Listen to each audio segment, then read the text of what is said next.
War never warns you before it arrives. It hits like a thunderclap from nowhere. The planet Ecteri, once a serene, peaceful world, had never seen anything like this before.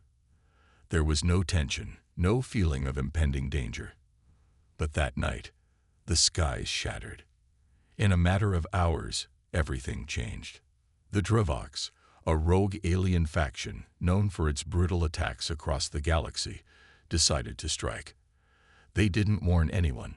They didn't give any notice. They simply descended upon Ecteri with overwhelming force. Their ships hovered above the cities, casting terrifying shadows as they unleashed devastating orbital bombardments. Fire rained down from the sky, streaking through the atmosphere like deadly stars. Buildings crumbled to the ground in seconds, collapsing into clouds of dust. The air was thick with the cries of the injured, the terrified screams of people caught in the chaos. As the explosions rocked the streets, a once vibrant city was reduced to rubble in the blink of an eye. It was a surprise attack, one that no one saw coming, not even the Ecteri Alliance. The people of this planet never believed they would face such violence. The enemy was ruthless, and they weren't stopping. The Dravox didn't care about innocent lives or the cities they destroyed. They only cared about conquest. To save the planet from total annihilation, the Ecteri Alliance sent out a distress signal to the Human Federation. Humanity had fought wars on far-off planets before. They knew how to fight back against overwhelming odds. They were the underdogs in this intergalactic battle, but that never stopped them. In fact, it fueled their courage. And now, they were coming to Ecteri's aid. Sergeant Daniel Cross, a battle-hardened soldier from Earth, was tasked with leading a special squad to Ecteri. Cross was tall, broad-shouldered, and fearless. He had seen enough war to know that death could come at any moment, and he was always ready to face it head-on. His squad, made up of other elite soldiers, was trained for combat in the harshest environments. They had one mission: protect the Ecteri people and take down the Dravox. But as soon as their boots hit the ground, things started to go wrong. No sooner had they landed than they were ambushed by Dravox forces. Cross was ready. His men were ready, but the attack came faster than they had anticipated. Dravox soldiers, equipped with advanced weaponry, surrounded them. The humans tried to push back, but the enemy was relentless. Within moments, Cross's squad was separated, scattered across the battlefield. It wasn't just the weapons or the enemies that made it difficult, it was the terrain. The city, once so beautiful, now lay in ruins, and the chaos made it impossible to organize an effective counterattack. Cross, though used to these situations, knew he couldn't get his squad back together. His only option was to fight and survive. He signaled his remaining men to fall back to a nearby building, hoping to regroup and reassess. But he didn't have time to rest. As soon as they took cover, a massive Dravox mech, towering over them at 30 feet tall, appeared. Its lasers sliced through the air with terrifying speed. The mech's arm extended, pointing directly at Cross. The human soldiers braced for impact, knowing that they didn't stand a chance against such a giant war machine. Cross knew they were dead. There was no way out. But something unexpected happened. From the corner of his eye, Cross saw a flash of movement. It was a small alien figure darting from behind the debris. At first, he didn't recognize her, but when she drew closer, he realized it was a petted alien, not much taller than 4 feet, darting through the ruins with an unexpected amount of speed and confidence. Her name was Xilari. Xilari was an Ecteri technician, and until now she had been seen as weak, insignificant. No one ever took her seriously. The idea of a petite woman in a war zone seemed laughable to most. But there she was, running toward danger without hesitation. Cross didn't have time to question her actions. The Dravox mech was about to fire, and they were all in its line of sight. But instead of panicking, Xilari ran straight for the mech. Cross's instincts screamed for her to get out of the way, but she didn't listen. She reached the mech in seconds, and with quick precision, she hacked into its systems. Scylla wasn't just running for her life. She was doing something far more incredible. As she pressed buttons on her wrist console, she managed to override the mech's systems. The towering machine suddenly froze. The laser beams that were aimed at Cross turned back on the mech itself. In a matter of seconds, the mech's own weapons turned against it. The massive war machine staggered, then exploded into a burst of fire, falling to the ground in a heap of scrap metal. Scylla stood, breathless, covered in dirt and sweat, as the smoke from the burning mech swirled around her. Cross stood frozen, staring in disbelief.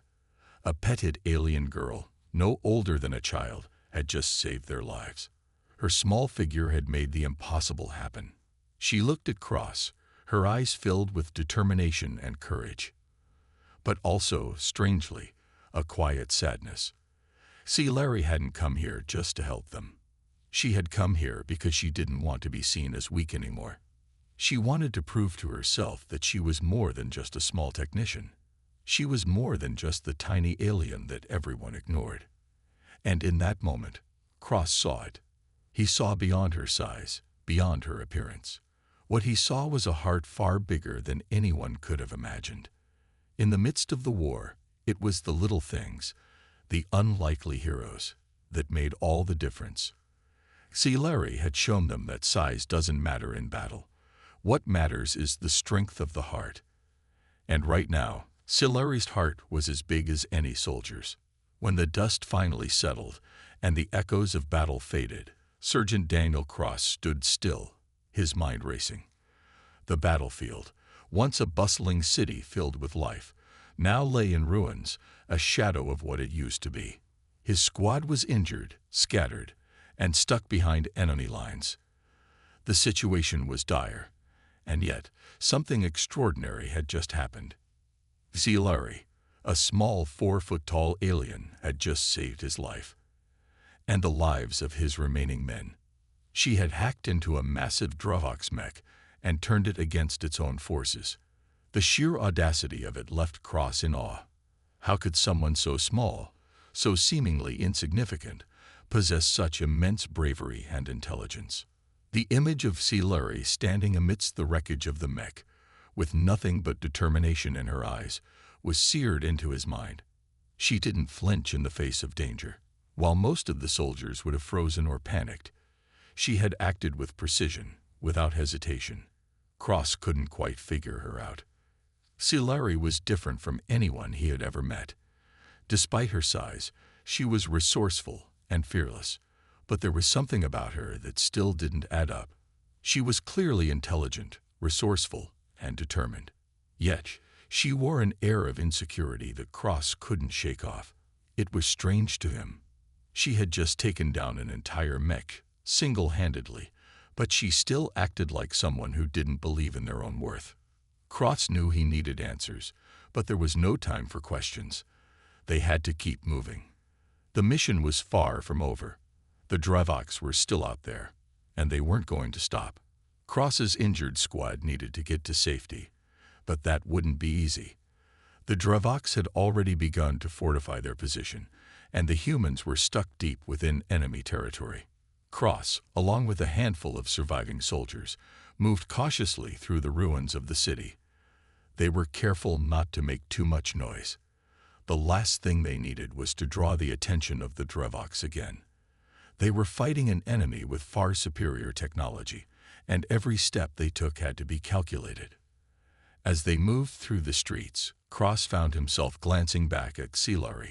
She was walking ahead of him, her small form moving with purpose. She had become their guide, their only hope of escaping the Drovox's reach. Scylla had lived on this planet all her life. She knew the city's underground tunnels, the hidden routes that could get them past enemy patrols. But even with her knowledge, they were in constant danger. The Drovox were relentless. Over time, a strange bond began to form between Cross and Scylla. He began to trust her more, seeing her not just as an ally, but as someone capable of more than what the world had allowed her to be. He had spent his life on the front lines, fighting in wars, surviving through the worst that humanity had to offer. But this was different. There was something about Silari that challenged everything he thought he knew about courage and strength. She didn't fit the usual mold of a soldier. She wasn't large or imposing. She wasn't even a warrior. Yet, she had proved herself on that battlefield.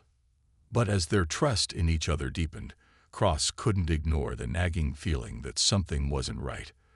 Silari had shown them the escape routes, helped them avoid enemy patrols, and even fixed their equipment when it was damaged.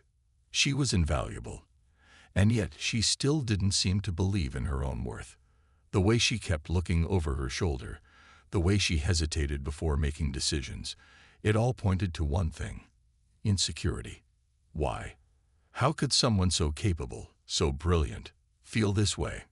Cross didn't have time to ask her. The mission wasn't over yet, and they were still deep behind enemy lines. But it was when they were making their way through an underground tunnel that Cross's suspicions were confirmed, or at least partially. The ground trembled as explosions went off overhead, shaking the earth beneath them.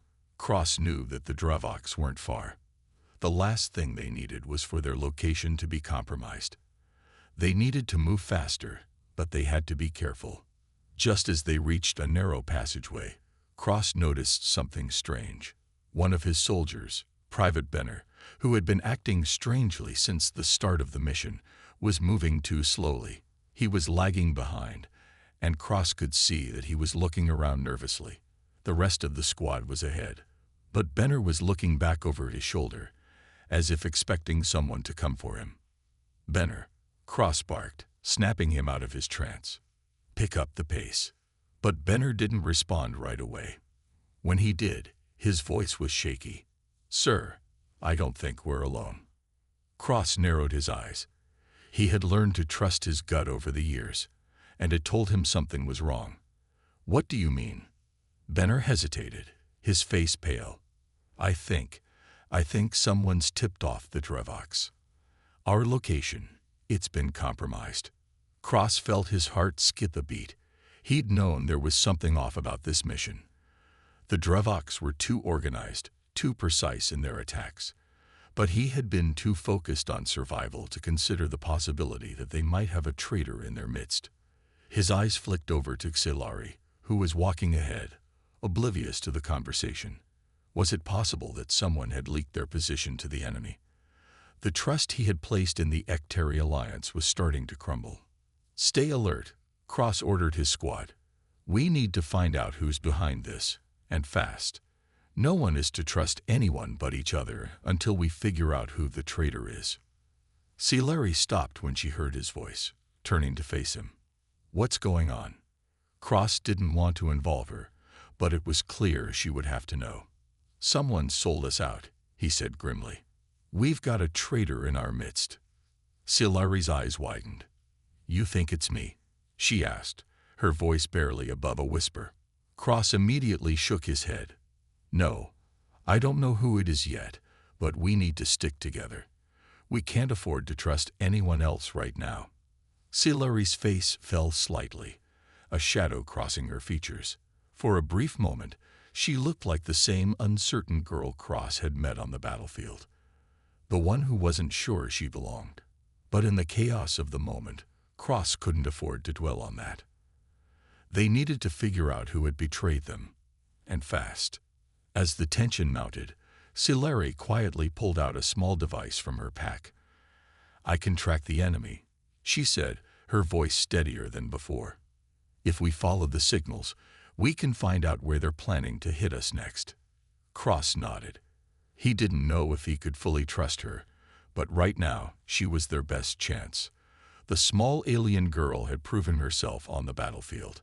He had to believe that she could help them get through this, even if the odds were stacked against them. Together, they would have to face the truth and figure out who among them was the real enemy. The attack came without warning, more brutal than anything Cross had ever experienced. The Dravoks forces had launched their offensive with overwhelming force, unleashing a deadly barrage that left no room for escape. The skies were filled with fire as massive enemy ships hovered above the city, their weapons unleashing devastating energy beams. The air was thick with the acrid smell of burning debris, and the ground shook with the force of explosions.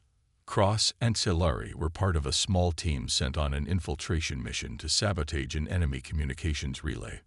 The goal was simple: cripple the Drovox's ability to coordinate their forces, buying time for the human soldiers and their allies to regroup. But things rarely went according to plan in war. Their aircraft had barely made it through the enemy defenses when a sudden explosion rocked it, causing the vessel to spin out of control. The once sleek, advanced ship groaned under the strain of the impact. The hull buckled, and the roar of the engines went silent, replaced by the shrill scream of alarms. Cross gritted his teeth, trying to regain control, but it was futile. The ship plummeted toward the ground, the landscape rushing up to meet them. In the chaos of the crash, Cross felt his body slammed against the restraints, pain shooting through his chest. His vision blurred as the ship crashed into the ground with a bone-shattering impact. The explosion sent debris flying in every direction, but miraculously, Cross and Silari were thrown clear of the wreckage. When Cross regained consciousness, he was lying on the cold, hard ground, surrounded by the wreckage of their downed aircraft. His head throbbed, and his body ached, but he quickly pushed the pain aside. He had a job to do. He looked around and saw Silari, a few feet away, shaken but alive. The small alien was already scrambling to her feet, her eyes scanning the area for any sign of danger. Her nimbleness in the face of danger always impressed Cross, but today he saw something different in her eyes. She was focused, determined, but also vulnerable. Her usual confidence seemed to have faltered in the wake of the crash. "Silari," Cross called, struggling to stand. His legs were wobbly, but he pushed himself to his feet. "We need to move. Now." Silari nodded, though she didn't say anything. She was already pulling out a small device from her pack and scanning the area. She was used to surviving in hostile environments, and that was one of the things Cross had come to respect about her. Despite her size and seemingly fragile appearance, she was incredibly resourceful. "We're deep in enemy territory," Silari said, her voice steady, though there was a hint of concern. "The Drovox forces will be looking for us. We need to find cover and figure out a way to communicate with the others." Cross knew she was right. They had to move quickly, or they'd be trapped in the heart of the enemy's stronghold. The Drovox were ruthless, and they would stop at nothing to capture or eliminate anyone who stood in their way. They moved silently, staying low to the ground as they navigated through the ruined landscape. The city was a maze of debris, with towering buildings now reduced to smoldering ruins. Every step they took felt like a risk, but there was no other choice. The team's mission depended on them, and failure was not an option. As they moved deeper into the wreckage, Cross couldn't help but notice how Silari acted. She wasn't just focused on the mission. She was constantly looking around, making sure that the injured human soldiers they had left behind were being taken care of. She was a technician, not a soldier, yet she moved with a purpose that was rare to see in anyone. Every time they passed an injured soldier, Silari would stop, check their wounds, and offer what help she could, no matter how small. Her hands were steady as she worked, patching up torn uniforms or applying pressure to bleeding wounds. She didn't hesitate, even when it meant exposing herself to danger. Her willingness to put others before herself was astonishing to Cross. It was as if her concern for the others was stronger than her own survival instinct. After what felt like hours, they finally found a temporary shelter. They had hidden themselves in the ruins of a collapsed building, a small alcove that offered just enough cover to stay out of sight. Cross leaned against the rubble, trying to catch his breath, and watched as Silari continued to help the soldiers who had made it out of the crash. It was in this moment, amidst the chaos and the bloodshed, that Cross realized something. Silari wasn't just a brilliant technician. She was a fighter in her own way. She had a heart bigger than anyone he had ever known. And yet she didn't think much of herself. She was constantly downplaying her contributions, never accepting praise, never taking credit for her actions. Cross couldn't understand why. As the night fell, the tension grew even more palpable. They couldn't stay in the same place for long. The Dravox would be searching for them soon. Cross watched as Sci-Fi tended to the wounded, her movements fluid and focused, but the same insecurity still lingered in her eyes. Unable to resist, Cross finally spoke up. "Sci-Fi, why do you do it?" he asked, his voice softer than usual. "Why help others when you're risking your life to do it? You don't owe anyone anything." Sci-Fi paused for a moment, her hand stilling over the bandages she was applying to one soldier's arm. She didn't look at him right away, as if weighing her words carefully. Then, with a deep breath, she finally spoke, her voice almost a whisper. "I may be small," she said, "but I've always wanted someone to see me for who I truly am.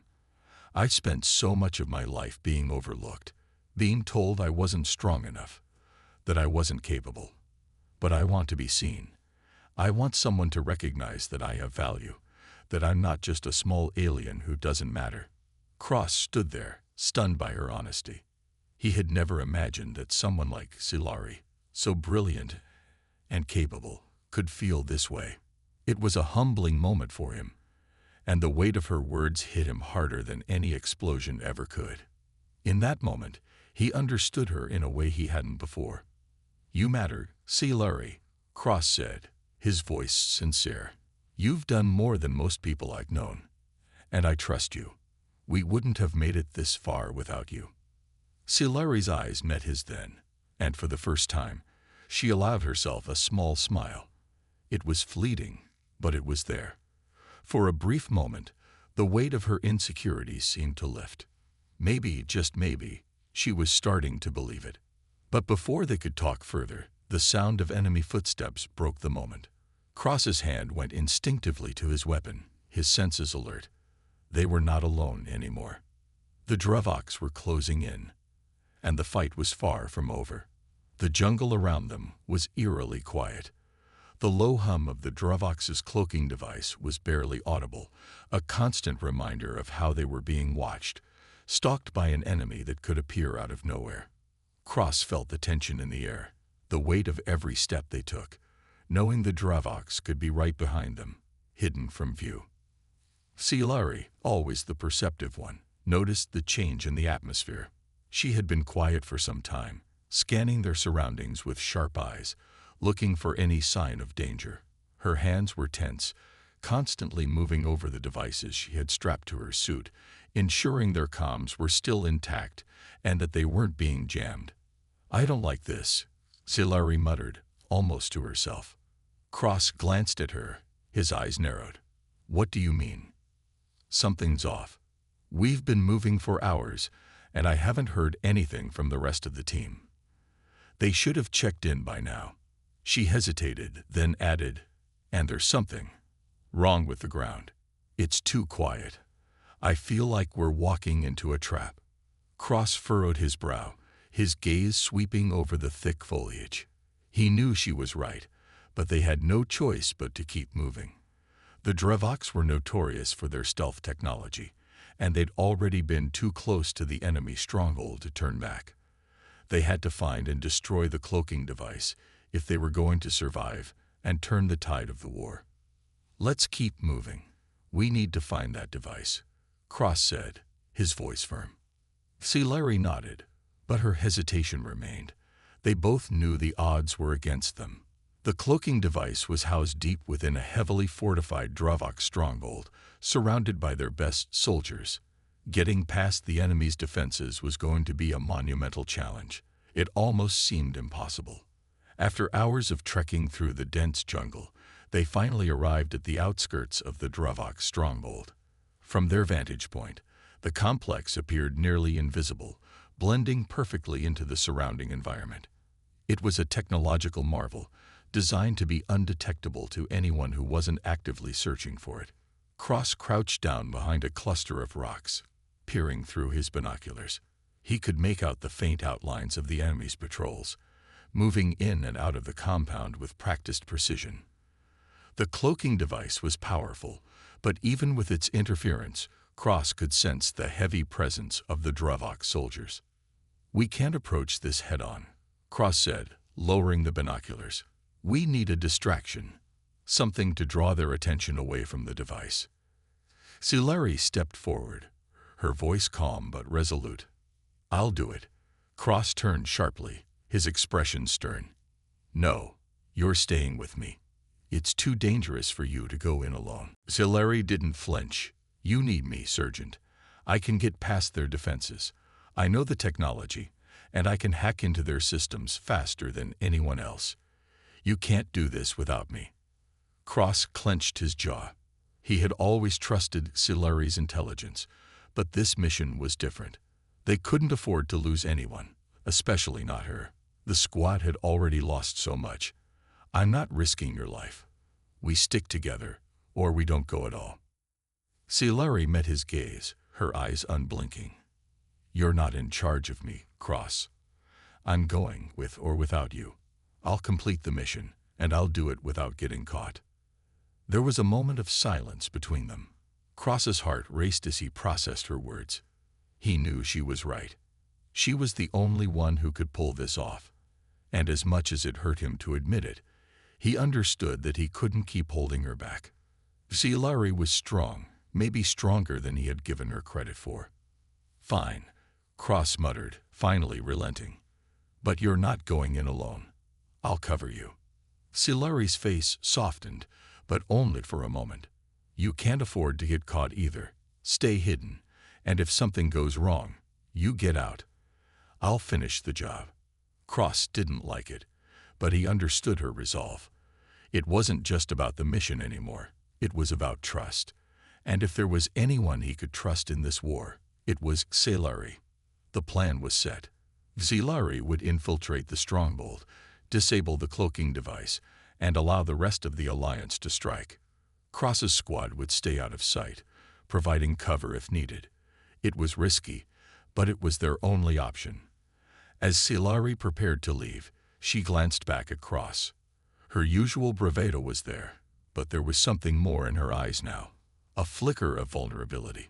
"Just make sure you're still there when I finish," she said quietly. Cross gave her a solemn nod. "I'll be waiting for you." Without another word, Silari disappeared into the shadows, moving swiftly and silently. She was a ghost in the night, her small figure blending into the terrain as if she was part of the very environment itself. Cross watched her go, his gut tightening with anxiety. He trusted her, but war had a way of making even the best plans fall apart. He could only hope that her skills were enough to outsmart the Dravoks. Silari navigated through the dense jungle with remarkable ease. She used every bit of her technical expertise to disable enemy sensors and avoid patrols. Her small size worked in her favor, allowing her to slip through cracks and gaps in the enemy's defenses without being seen. Every step she took brought her closer to the cloaking device, but with each passing second, the danger grew. When she finally reached the heart of the Dravok stronghold, Silari took a deep breath, steeling herself. The cloaking device was hidden inside a heavily guarded control room, its systems protected by advanced security measures. But she was ready. Her fingers flew over the small interface panel she carried with her, bypassing security systems with expert precision. The digital world around her lit up with the soft glow of code. She hacked into the Dravok's network, her mind working at lightning speed. For a moment, everything seemed to slow down, as if the world outside had paused, and the only thing that mattered was the task at hand.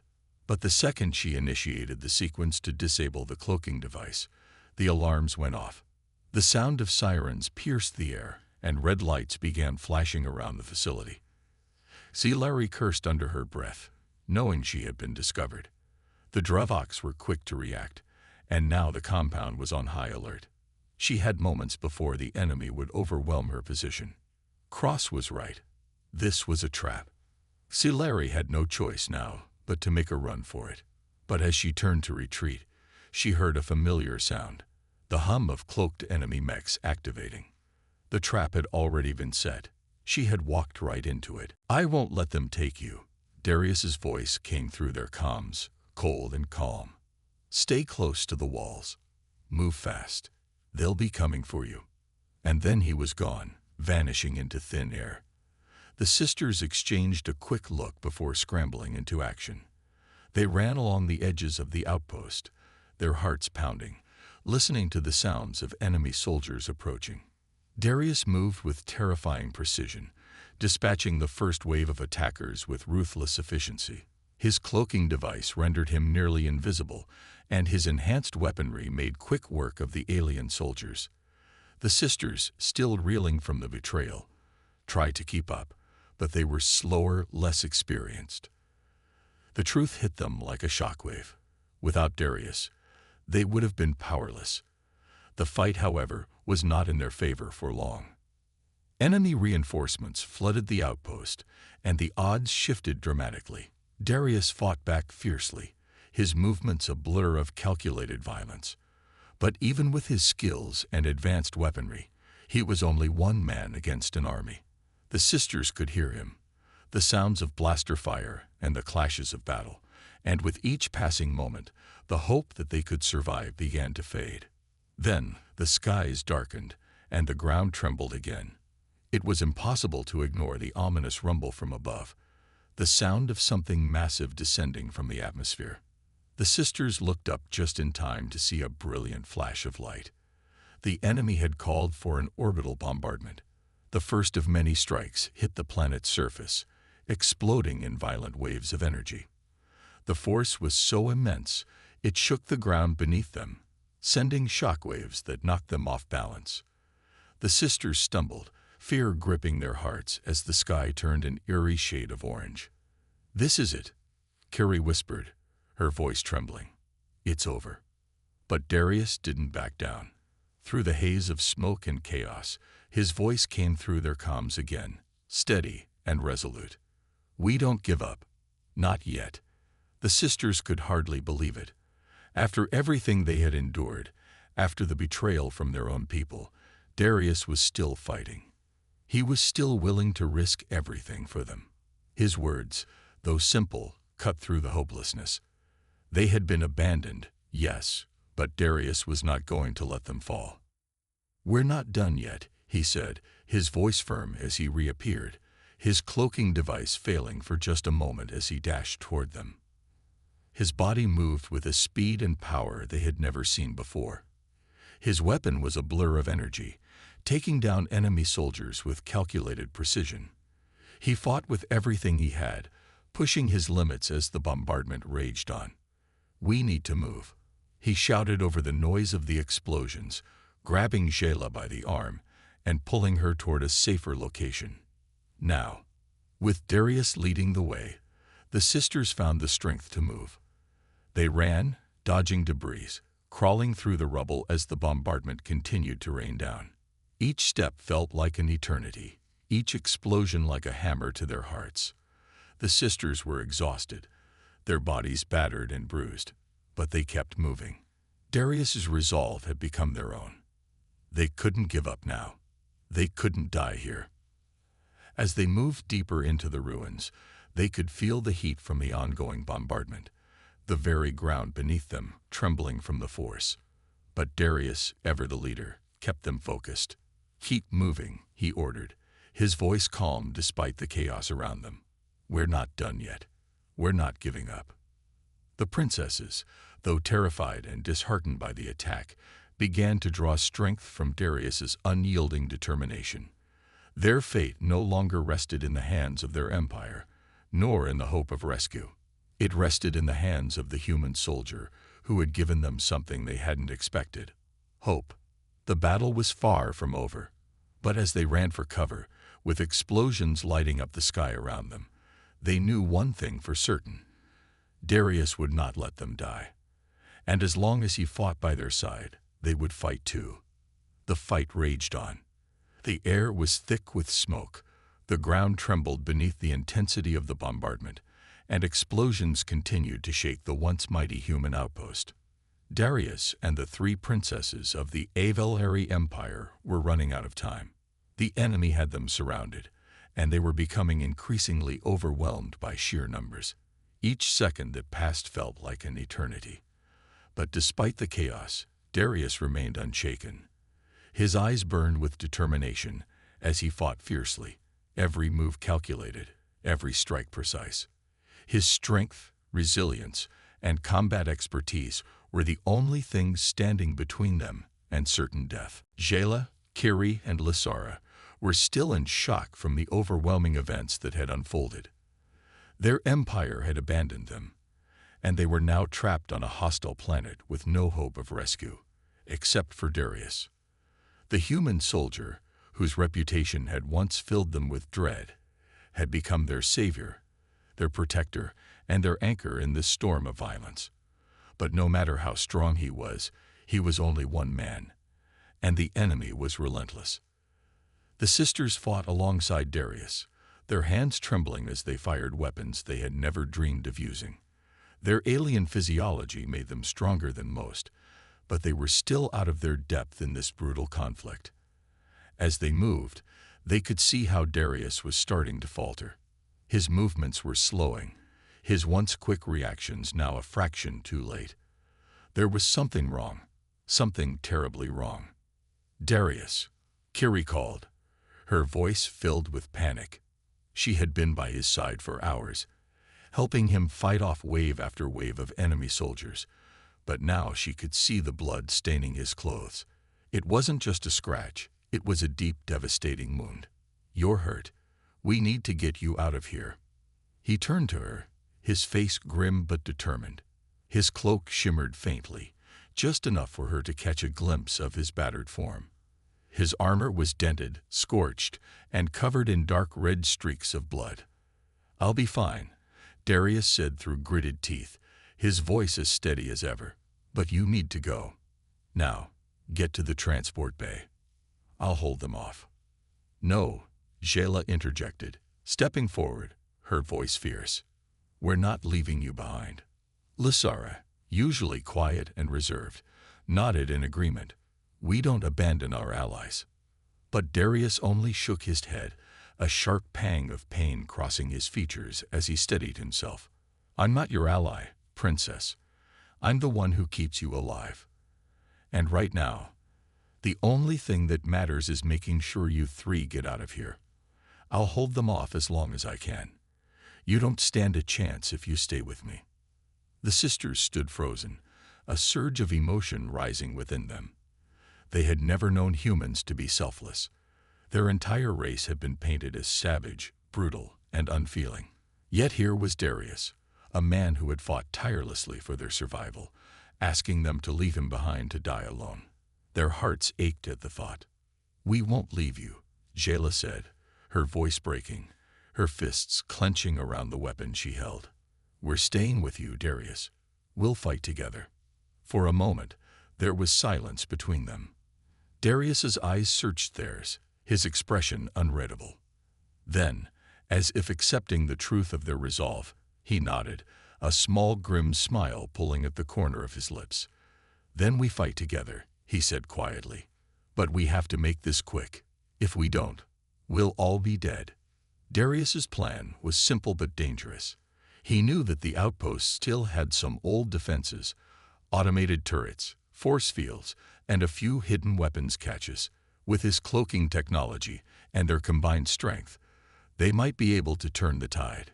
But it was a gamble, a desperate one. And if it failed, they would all be lost. The sisters were ready. They had fought with Darius before, but now they would fight like never before. There was no turning back. As the enemy continued to close in, they took their positions, moving swiftly and silently, relying on Darius's cloaking device to conceal their movements. Darius gave them a final, piercing look, his face hard and unyielding. "On my mark," he said. "When I activate the turrets, you take the left flank. I'll handle the right. Don't hesitate." Without another word, he vanished from view, his cloaking device kicking in once more. The sisters quickly followed his instructions, preparing themselves for what was to come. The enemy soldiers had no idea what was about to hit them. The first shot rang out. It was loud, sharp, and impossibly fast. The automated turrets on the outpost's walls had been reactivated, and they opened fire on the enemy forces, cutting them down with deadly precision. The sisters moved with purpose, firing their weapons, cutting down anyone who dared to cross their path. The battle had shifted in their favor, but only just. Darius's cloaking device flickered as he moved through the battlefield, becoming a blur of movement. His sword was a flash of steel, and his gunshots rang out like thunder. He fought with a ferocity that left the sisters in awe, his every action calculated, his every movement purposeful. But even he could feel the toll it was taking on him. His strength was waning, his wounds starting to take their toll. And yet Darius didn't stop. He couldn't. Not now. The battle raged on, brutal and unforgiving. The enemy began to regroup, bringing in reinforcements. Darius knew they wouldn't be able to hold off the assault for much longer. His thoughts were already running, already considering their options, weighing the consequences of each move. The sisters fought with everything they had, their once shaky resolve now replaced with pure determination. They had come to respect Darius, to see him not as a savage or a monster, but as a protector, someone who had given everything to ensure their survival. The fight seemed endless. Blood stained the ground, the air thick with the acrid stench of smoke and the sharp tang of metal.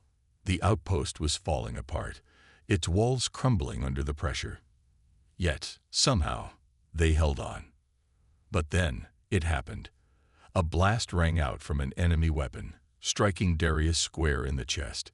He staggered back, a look of shock crossing his face before he fell to the ground. The sisters screamed his name, but there was no time to reach him. The enemy pressed forward, relentless and unforgiving. "Darius!" Jayla shouted, her voice breaking as she ran to his side. She knelt beside him, her hands trembling as she tried to staunch the bleeding. "No, please, stay with us." Darius's breath was shallow, his face pale. He lifted a hand weakly, touching her cheek. You're strong. Stronger than you think," he rasped, his voice barely a whisper. "Don't let them win." Tears filled Jayla's eyes as she held his hand. "We won't let them win. We'll fight for you." Darius smiled faintly, the pain in his eyes giving way to something else. Relief, even peace. "Then, make it count. Keep fighting. Don't stop." With those final words, Darius Voss, the human soldier who had given everything for them, slipped away. The sisters, now fully aware of the sacrifice he had made, felt a new fire ignite within them. Darius had given his life for theirs, and they would not let his sacrifice be in vain. They rose to their feet, a renewed sense of purpose in their hearts. They would fight to the bitter end, no matter what it cost. The final wave of enemies came charging toward them, but the princesses were no longer afraid. They fought with a fury, a savagery, that would make Darius proud. And in the end, as the enemy forces were driven back, they stood victorious. But at a great cost. Darius was gone, and the price of their survival had been steep. The battle was over, but the war was far from won. The sisters knew that this was only the beginning, and they would honor Darius's sacrifice, ensuring that the legacy of the human soldier who had saved them would live on in their hearts, no matter what came next. The smoke from the final battle still lingered in the air, a heavy, acrid scent that seemed to hang over the shattered remains of the outpost. The enemy had been defeated, their forces scattered, and for the first time in what felt like an eternity, the sisters could breathe. The last few hours had been a blur, brutal, chaotic, and filled with loss. But now, as the dust began to settle and the first rays of dawn pierced the thick clouds above, they found themselves standing on the precipice of something much larger than any fight they had ever known. They had survived, and in the process, they had become something else entirely. Lysara, Kiri, and Jayla stood together, their expressions a mixture of exhaustion and awe. They had watched as Darius had fought beside them, had risked his life for them, and ultimately had given his life so they could live. They had never known humans to be capable of such selflessness, Such bravery. And now, they stood in the ruins of the place that had once been a symbol of their empire's power, contemplating a future that seemed impossible. Darius, he gave everything, Lysora whispered, her voice thick with emotion. The memory of his final moments still haunted her, the image of him lying on the ground, his life slipping away in front of them. He saved us. Carrie nodded, her face pale. She had been the closest to Darius in the hours before the battle. She had watched him fight with a strength that seemed to defy logic, and now she couldn't stop thinking about the sacrifice he had made. I thought humans were just monsters, but now, I don't know what to think anymore. Jayla's gaze was distant, her eyes searching the horizon as if trying to find some answer, some reason for all the violence they had endured. We were wrong. We were all wrong. Darius wasn't a monster. He was our protector. He was the only one who believed in us when no one else would. The words were simple, but they held a weight that none of them could deny. Darius had seen something in them that no one else had. He had believed in their strength, even when they hadn't believed in themselves. And now, in the aftermath of the battle, they were left to pick up the pieces of their lives and their beliefs. Suddenly, the distant hum of engines filled the air, and the sisters turned to see reinforcements arriving. Ships from the Avalari Empire, their banners fluttering proudly in the wind. They had come to rescue them, to reclaim the princesses and bring them back to the Empire. But as the ships approached, the sisters felt a heavy sense of unease settle over them. "Do you think they're here to rescue us?" Carrie asked, her voice uncertain. "Or are they here to take us back and punish us for what we've done?" "We didn't have a choice," Lysora said softly, "but we do now." The three sisters stood in silence, contemplating the path that lay ahead. The Empire had abandoned them, deeming them a liability, and yet now they were returning, as if they were nothing more than tools to be used. But the sisters were no longer the same individuals they had been when they first crash-landed on this planet. They had changed, and they knew, deep down, that they could never go back to the lives they once knew. Darius had shown them a different way of thinking. He had shown them that strength wasn't just about power or control. It was about standing up for what was right, even in the face of overwhelming odds. And most importantly, he had shown them that love and respect weren't something to be taken lightly. They weren't just words to be used in political games. They were the foundation of true connection. "We don't owe them anything," Jayla said, her voice hardening with resolve. "The Empire left us to die. Darius was the only one who truly cared." Lysora's eyes locked with her sisters, and they all knew what had to be done. They couldn't return to the Empire. Not after everything that had happened. Not after everything they had learned. They had to stand by the one person who had stood by them when no one else would. "We choose him," Lysora said firmly, her voice ringing with conviction. "We choose Darius. We choose freedom." And with those words, a weight was lifted from their shoulders. They had made their decision, and they would stand by it, no matter the consequences. As the reinforcements landed and soldiers from the Avalari Empire disembarked, the sisters made their way toward them, not as captives, but as free beings, ready to forge their own future. The soldiers eyed them with confusion, unsure of what to make of their defiance. But the sisters walked past them without hesitation, their heads held high. The leaders of the Avalari Empire, those who had once ruled over them with an iron fist, stepped forward, their faces cold and unreadable. They regarded the sisters with a mixture of disdain and curiosity. They had expected to see their royal daughters return in triumph, but what they saw now was something far different. The sisters had changed, and so had their perspective on the world. "You dare defy us," one of the leaders demanded, his voice sharp with anger. Lysora stepped forward, her voice steady and unwavering. "We are no longer your property. We are not your pawns in your game of power. Darius showed us a new way. He taught us what it means to truly fight for something, and we will not go back to the life we once had. Not under your rule." For a long moment, there was silence.